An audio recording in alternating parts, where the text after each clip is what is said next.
ఎంత మాట అన్నారండి. మీ కష్ట సుఖాల్లో పాలు పంచుకుని మీ భార్యకి, మీ లాభ నష్టాలు లెక్కలు చూసే మీ అర్ధాంగికి ఒక పాలు తప్పు చేస్తే కొట్టే హక్కు లేదా? ఏం తప్పు చేశాడు? బెల్లం బట్టికి నిప్పంటుకుని 2 లక్షలు నష్టం వచ్చిందంటే వీడు అజాగ్రత్త వల్లే కదా. బెల్లం బట్టికి నిప్పంటుకుందా? ఎప్పుడురా? నాకు తెలియదు నాయన. నేను బెల్లం అనే మాట అంటేనే భూతార్థం తీస్తారు తండ్రి.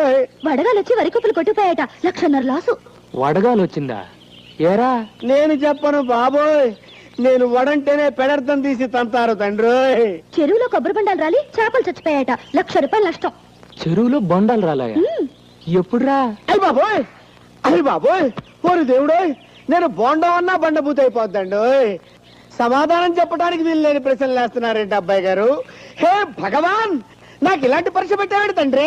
నేను చెప్పేది అబద్ధం అయితే ఇదిగో ఇక్కడ రాసుని చూడండి. ఎవరు రాశారు ఇది? గుమస్తా గారు.